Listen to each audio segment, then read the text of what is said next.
Lombok, Nusa Tenggara Barat adalah daerah yang kaya. Pesona alam tersaji indah bak lukisan, mulai dari pesisir pantai, lautan, hingga pegunungan yang terhampar di bumi 1000 masjid ini. Tapi sayang, anugerah sumber daya alam yang memukau ini tak dibarengi dengan kesejahteraan sebagian warganya. Lebih dari 804.000 orang hidup dalam garis kemiskinan di Provinsi Nusa Tenggara Barat. Pendidikan yang belum merata jadi salah satu faktor pemicunya. Berdasarkan data Badan Pusat Statistik Nusa Tenggara Barat 3 tahun terakhir, angka buta aksara mencapai 14,81% atau sekitar 400.000 orang. Kontribusi buta aksara terbesar berada di kawasan Lombok Utara. Perempuan dan anak-anak adalah kaum yang paling rentan tergerus dampak dari kemiskinan. Terlebih jika asupan ilmu dan pengetahuan tidak bisa diakses dengan baik. Maka tak heran, angka buta aksara di Lombok Utara yang masih tinggi tak lepas dari masih jauhnya perempuan dan anak-anak dalam mengakses buku. Padahal kita tahu, buku adalah jendela dunia. Halaman demi halaman yang dibaca bisa membuat kita menjadi penjelajah dan berpetualang menemukan belahan dunia beserta isinya dan kemudian membuat kita menjadi kaya. Tentu kaya dengan ilmu dan pengetahuan. Penulis asal Ceko Milan Kundera pernah berkata, jika ingin menghancurkan sebuah bangsa dan peradaban, hancurkanlah buku-bukunya. Maka pasti bangsa itu akan musnah. Siapa suka hati film goreng? Hore! Tawa ceria anak-anak suku Sasak ini terlalu berharga untuk disia-siakan. Tepuk tangan. Siapa suka hati petik? Ada harapan besar di tangan mereka untuk Indonesia di masa yang akan datang. Setidaknya, itulah satu dari banyak alasan yang menggerakkan Nursida Syam berbuat sesuatu untuk anak-anak dan perempuan di lingkungannya. Ida, begitulah ia disapa. Kecintaannya pada membaca membuat perempuan asal desa Sokong, Lombok Utara ini yakin buku adalah kendaraan yang tepat untuk mengantar anak-anak dan perempuan pada terangnya ilmu pengetahuan. Buku tentu saja itu adalah jendela dunia ya. Dan kenapa perempuan ya? Perempuan menurut saya adalah penentu generasi ini akan seperti apa nanti ke depan. Perempuan terutama ibu itu harus cerdas karena mustahil kita mengharapkan generasi cerdas kalau ibunya tidak cerdas terlebih dahulu. Ibu yang menjadi ensiklopedia terpercaya bagi anak-anak seharusnya ibu yang menjadi guru pertama bagi anak-anak karena ibu yang menciptakan kebiasaan-kebiasaan di rumah. Ibulah yang bisa memungkinkan terciptanya budaya baca itu lahir dari keluarga. Mantan jurnalis yang juga berprofesi sebagai penulis buku ini ingin perempuan dan anak-anak bisa mengakses buku dengan mudah. Pada tahun 2006, Ida mendirikan klub baca perempuan lewat sebuah taman bacaan di rumah sederhananya di Desa Sokong, Lombok Utara. Mulanya hanya ada 200 judul buku. Kini sudah ada lebih dari 17.000 buku dan 24 cabang taman bacaan yang tersebar di seluruh kecamatan di Kabupaten Lombok Utara. Untuk mendanai taman bacaannya, pada mulanya Ida bertumpu pada usaha laundry kiloan yang dirintisnya bersama sang suami. Ini menjadi sarana untuk kami berjuang sebenarnya.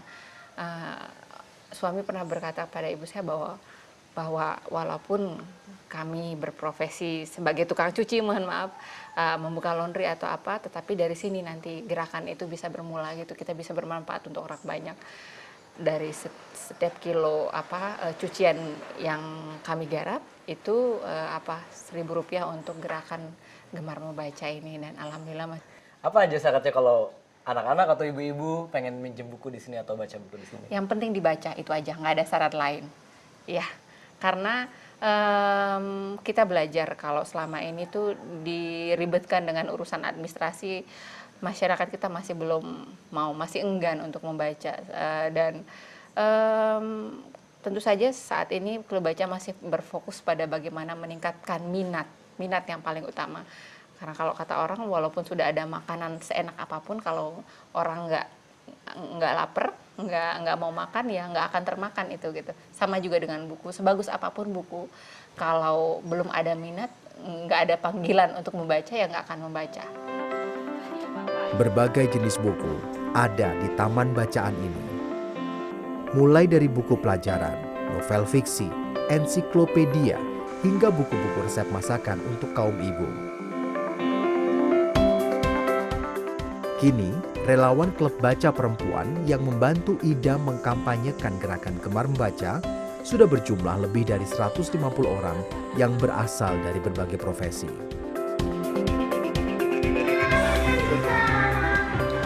Tak hanya taman bacaan, Ida bersama sejumlah relawan klub baca juga mendirikan sekolah alam anak negeri.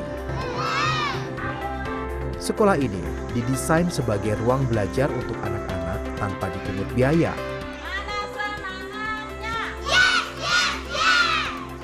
Peserta didiknya mulai dari siswa pendidikan anak usia dini hingga remaja yang kerap menghabiskan waktunya di sekolah alam anak negeri dengan berbagai kegiatan. Ini sekolah alam anak negeri ini sudah dimulai dari kapan, Ibu? Kalau sekolah alam anak negeri 2011 itu sudah mulai kita rintis bersama kawan-kawan. Itu dasar pemikirannya adalah bagaimana mencoba membuat ruang belajar bermain yang bisa diakses oleh anak-anak, paling tidak di sekitar taman baca. Karena selama ini anak-anak itu pulang dari sekolah formal itu bermain tanpa bermain saja, aktif dengan games, baik itu PlayStation dan lain-lain. Nah, kita berpikir dengan suami, yuk gimana caranya kemudian menghimpun anak-anak tetangga untuk buat semacam wadah belajar bersama lah. Jadi selain untuk anak-anak PAUD ini, ada juga untuk anak-anak yang tingkatannya lebih besar begitu. Kalau PAUD TK anak negeri itu baru 1 tahun malah. Ini baru berjalan, tapi alhamdulillah walaupun baru berdiri, tetapi kita boleh kata orang itu sudah menjadi referensi untuk Lombok Utara. Wow. Kalau untuk kakak-kakaknya yang 2011 itu yang sore hari, kelas-kelasnya masing-masing. Itu ada kelas menulis, kelas perkusi, kelas menari, macam-macam ya. Apakah ada biaya yang harus dikeluarkan oleh para peserta didik di sini? Kalau biaya tidak sama sekali, karena memang kita berpendapat bahwa anak-anak semua adalah anak-anak kita. Kalau kita berpikir bahwa untuk terkait pembiayaan, kita urunan dengan semua kawan-kawan relawan.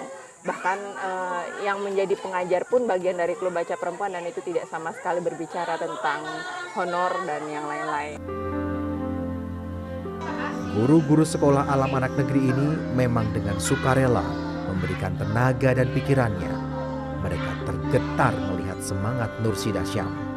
Intinya saya bisa menularkan ilmu yang saya miliki, kemudian saya memang dasarnya suka sama anak-anak gitu. Ibu Nursidah Syam lah yang yang menjadi sosok inspiratif kami, dan saya menganggap Ibu Nursidah Syam itu sebagai sosok seorang kakak. Apa yang dilakukan Ida membuat perempuan berusia 37 tahun ini begitu disayangi anak-anak di lingkungan sekitarnya. Bunda Ida itu baik.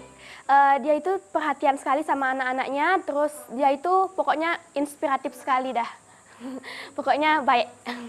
Sebagai wahyu pertama, dan kemudian itu diulang 82 kali, saking pentingnya. Nah, yang kemudian kita tekankan kepada masyarakat bahwa mengapa berani mengaku diri kita Muslim sementara kita tidak membaca.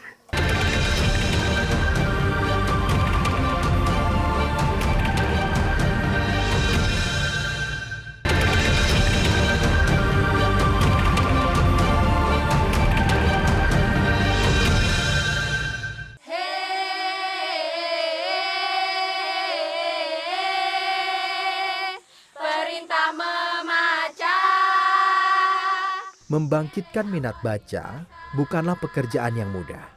Ida harus mengunjungi dari satu desa ke desa lainnya guna mengajak kaum ibu dan anak-anak gemar membaca. Salah satunya di desa Selengen, Dusun Tangga Lombok Utara ini. Ida yakin meski tinggal di daerah pelosok, perempuan tidak boleh jadi kaum kelas 2 karena minimnya ilmu pengetahuan. Ibu Ida, sebenarnya untuk masuk ke satu desa dari desa lainnya seperti yang dilakukan pada hari ini, itu dilakukan setiap hari kah atau ada periode-periode tertentu? Yang jelas kalau untuk gerakan gemar membaca kita dari kampung ke kampung itu periodik sifatnya dan kita utamakan di 24 cabang yang kita miliki, tetapi juga tidak hanya berfokus pada 24 cabang itu, kita juga masuk ke dusun-dusun dan desa-desa yang lain. Tentu kita yang kita utamakan itu adalah desa-desa terpinggir ya, yang terpelosok, yang jauh akses informasinya dan akses untuk ke buku juga itu susah. Itu yang kami lebih utamakan. Seperti untuk di desa tangga itu menjadi prioritas kami selama ini. Ngomong-ngomong soal desa tangga sendiri, sebenarnya fenomena sosial di masyarakat apa yang terjadi di desa tangga ini? Sehingga pengetahuan itu sangat penting untuk dibawa ke sini. Di sini ada banyak potensi alam. Dari potensi alam saja mente, kemiri itu besar jumlahnya di sini. Selama ini dijual dalam bentuk gelondongan ke pengepul. Dan masyarakat juga pengetahuannya jauh kurang dari yang seharusnya. Pernikahan dini masih cukup tinggi, angka putus sekolah juga masih sangat tinggi. Perempuan juga yang bekerja pada sektor formal yang menghasilkan banyak secara ekonomi cukup untuk dirinya juga tidak banyak, itu hanya mengandalkan hasil dari suami, dan perempuan masih menjadi golongan kedua setelah laki-laki, padahal kan itu harus setara sifatnya. Masuk ke daerah-daerah yang pelosok, jauh dari kota dan tentu masih memegang adat yang sangat kuat. Sebenarnya apa sih tantangan yang dihadapi oleh klub baca perempuan untuk menghadapi situasi seperti itu? Tantangannya cukup kuat. Satu, mungkin masyarakat juga merasa membaca buat apa gitu. Karena hidup sudah sibuk dengan bekerja, dengan mengurus rumah tangga dan yang lain, kenapa harus kemudian ditambah dengan kegiatan membaca yang menurut sebagian orang masyarakat awam menganggap itu tidak penting, tidak menghasilkan. Kami kemudian berusaha untuk masuk melalui pendekatan kearifan lokal, membuat lelaka atau jingle-jingle dengan berbahasa Sasak, mengingatkan bahwa perintah membaca itu adalah perintah dari Tuhan yang sudah jelas itu disebutkan dalam Al-Quran sebagai wahyu pertama, dan kemudian itu diulang 82 kali saking pentingnya. Yang kemudian kita tekankan kepada masyarakat bahwa mengapa berani mengaku diri kita muslim sementara kita tidak membaca.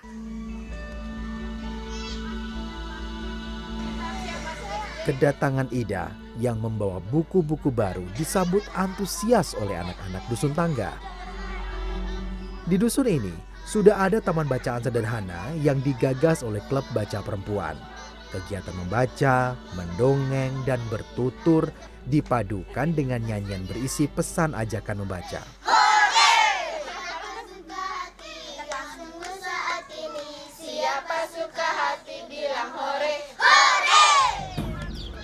Pendekatan yang sama juga dilakukan pada kaum ibu di dusun tangga. Kegiatan membedah resep dari buku-buku masakan menjadi hal yang paling disukai kaum ibu.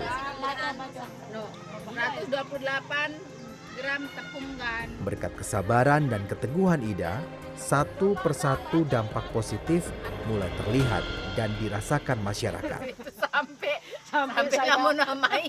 Ya alhamdulillah memang kondisi kami, khususnya Taman Baca ini betul-betul mampu menginspirasikan beberapa masyarakat, khususnya bagi anak-anak yang paling dominan kelihatannya. Karena sebab sebelumnya itu memang anak-anak kita di sini cenderung main bebas tanpa ada kegiatan-kegiatan pendidikan, walaupun sifatnya agak-agak membantulah dalam proses baca gitu. Jadi mereka itu lebih cenderung baca pulang sekolah selesai gitu. Tapi dengan adanya klub baca ini ternyata mampu membuat anak-anak lebih tampil beda gitu. Jadi anak-anak lebih semangat, lebih mampu beradaptasi dengan masyarakat luar. Jadi untuk saat ini anak-anak ketika datang tamu dari luar negeri sekalipun, mereka siap untuk berhadapan tanya jawab dengan berbahasa Inggris sekalipun walaupun masih sekolah SD. Sosialisasi gerakan literasi juga dilakukan di sekolah. Di antaranya di SMP 2 Pemenang Kabupaten Lombok Utara. Tidak hanya itu, klub baca perempuan juga mendonasikan buku untuk perpustakaan sekolah. Ironis memang, sekolah negeri yang memiliki perpustakaan ini justru tak punya stok buku untuk dibaca anak-anak didiknya. Jadi untuk program literasi ini sesungguhnya adalah yang saya hayal-hayalkan sejak awal saya menginjakkan kaki di SMP Negeri 2 Pemenang. Akan tetapi ketika saya sudah sampai di sini persoalannya menjadi lain. Saya tidak menemukan buku ya di perpustakaan. Memang kita punya perpustakaan yang lumayan megah ya dengan fasilitas sarana prasarananya yang cukup lengkap ya. Tetapi buku tidak kita temukan di situ ya. Tak terasa, upaya Ida untuk menebar virus gemar membaca sudah memasuki tahun ke-10. Tepat 10 tahun perjalanan klub baca perempuan dan sekolah alam anak negeri, para relawan menghadiahi Ida dengan sebuah pagelaran di lapangan Super Semar, Lombok Utara. Gelaran ini dinamai Silat Batur, sebuah ajakan untuk membaca dan bertutur yang dikemas dengan sederet acara hiburan. Ibu Ida, sudah 10 tahun perjalanan klub baca perempuan dan juga sekolah alam anak negeri ya. Apa saja sih sebenarnya perjalanan selama 10 tahun itu yang menjadi tantangan terberat selama Ibu mengkampanyekan gerakan literasi? Oke, yang terberat menurut saya adalah memastikan semangat tetap menyala dalam diri, karena kerja-kerja seperti ini kelihatannya gampang, tetapi kalau tidak kita jaga semangatnya maka selesai sudah. Plus juga stigma yang paling berat saya rasa, bahwa di awal mendirikan bersama kawan-kawan mendirikan gerakan ini, pandangan bahwa ini punya muatan politis, terus kemudian juga ini sebagai alat untuk mencari nafkah ya, karena kemudian mungkin orang dengan persepsi masing-masing. Nah, ini yang kemudian membuat di awal saya merasa kok gini amat gitu. Tetapi dalam perjalanan klub baca perempuan yang ke-10 tahun ini semakin banyak yang kawan-kawan ikut bergabung, membuat saya percaya bahwa di tengah tantangan tentu ada selalu jawaban ya dari permasalahan-permasalahan yang dihadapi. Terkait ancaman secara pribadi dari oknum juga ada ya, yang kemudian mungkin merasa bahwa klub baca perempuan mengganggu. Ketika orang-orang tercerdaskan kan mungkin ada segelintir orang yang tidak suka melihat masyarakat cerdas yang mungkin ingin memelihara kebodohan itu masih tetap menjangkiti masyarakat kita. Karena kalau masyarakat bodoh, masyarakat akan diam. Sedangkan kalau masyarakat kritis, ia akan bersuara kalau ada sesuatu yang tidak benar. Di acara ini pula, klub baca perempuan menggelar lapak buku yang memang rutin digelar tiap minggu pagi. Siapapun boleh membaca, bahkan turut meminjam buku yang tersedia. Masyarakat cukup mengisi daftar pinjaman. Meski buku yang dipinjam kerap tidak kembali, Ida tak pernah merasa rugi. Baginya, hilang satu buku justru akan bertambah 1000 ilmu selama buku-buku itu dibaca dan dicerna. Sama-sama kita kalau selama ini Katuan dan kawan-kawan bedah resepnya pakai motor. Saya bisa merasakan sendiri manfaatnya, dampak dari belajar dari buku-buku itu alhamdulillah sangat luar biasa.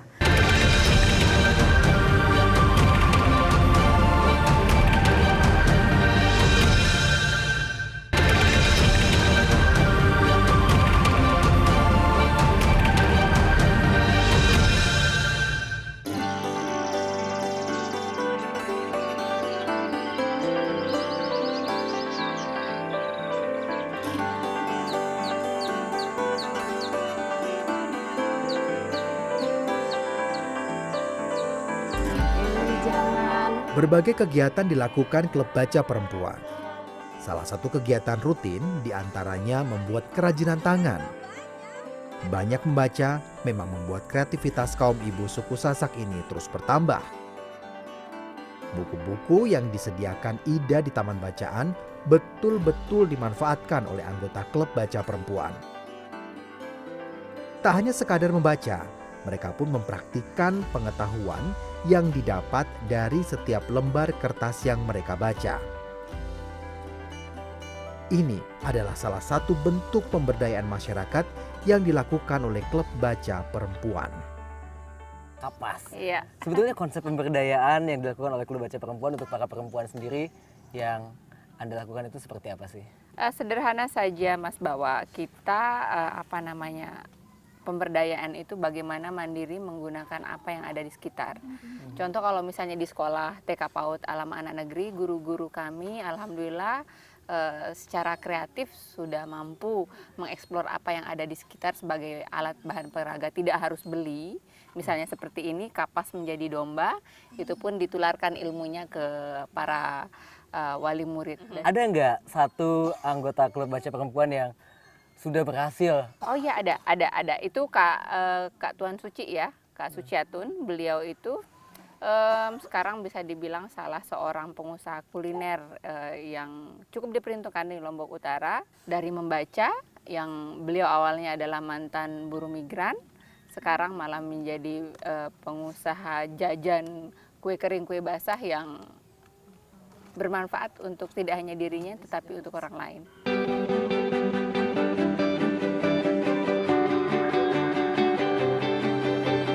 Mantan buruh migran di Arab Saudi ini kini sudah jauh lebih berdaya. Sepulang dari Arab Saudi, Suci justru tak membawa banyak pundi-pundi rupiah. Beruntung, ia bertemu Ida. Bergabung dengan klub baca perempuan, modal sebesar Rp300.000 yang ia miliki dibelikan buku-buku resep kue. Siapa sangka dari Rp300.000 kini omset toko kue yang Suci rintis sudah mencapai Rp2 juta per hari. Suci bahkan sudah bisa mempekerjakan 4 orang perempuan lainnya. Selain menjalankan usaha toko kue, Suci juga aktif menjadi pengajar di kelas masak klub baca perempuan. Dampak dari adanya komunitas klub baca perempuan itu sangat luar biasa positifnya. Saya bisa merasakan sendiri manfaatnya, dampak dari belajar dari buku-buku itu alhamdulillah sangat luar biasa dan bisa kita tularkan ke orang-orang yang membutuhkan juga seperti saya awalnya.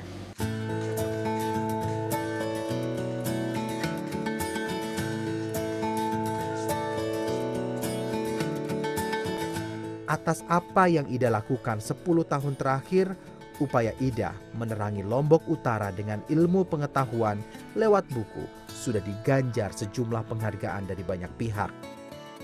Segudang prestasi dan dampak pada masyarakat yang Ida berikan dalam mengkampanyekan gerakan literasi tak membuat Ida kehilangan kebersamaan bersama keluarga. Terlebih, sang suami memiliki peran besar dalam gerakan yang Ida galakkan. Merasa apa ya, karena kalau bukan beliau mungkin akan berbeda cerita hidup saya. Dia adalah salah satu yang paling saya syukuri dalam hidup karena beliau bukan orang pembaca, tetapi awalnya bukan pembaca, yang tetapi rela memberikan mahar berupa buku untuk saya dan menepati janjinya akan membersamai saya untuk mendirikan taman baca untuk siapa saja dan menjadi penyupport utama gerakan Gemar Membaca keliling yang saya lakukan bersama teman-teman. Di mata sang suami, Ida adalah sosok istri yang tangguh. Di saat istri mulai down semangatnya, saya selalu bilang bahwa ini adalah perjuangan, kita tidak boleh berhenti di sini. Dia adalah ibu yang luar biasa buat anak-anak saya. Perhatian, pokoknya luar biasa lah untuk anak-anak saya.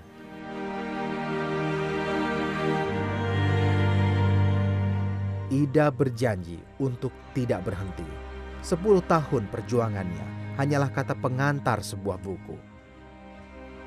Akan ada lembar-lembar baru yang ia tuliskan dan dibagikan pada masyarakat Lombok Utara khususnya. Saya percaya dunia berada dalam genggaman para pembaca. Dan para pembacalah yang memegang kunci pintu dan jendela dunia. Sebagaimana saya juga percaya bahwa Tuhan menciptakan semua makhluk dengan tugas kekhalifahan masing-masing. Saya tidak akan berhenti bergerak mengajak siapapun untuk membaca sampai akhir hayat saya. Sebab saya yakin itulah tugas kekhalifahan yang Tuhan tunjukkan untuk saya. Saya akan terus bergerak sampai tidak ada lagi yang harus saya ajak.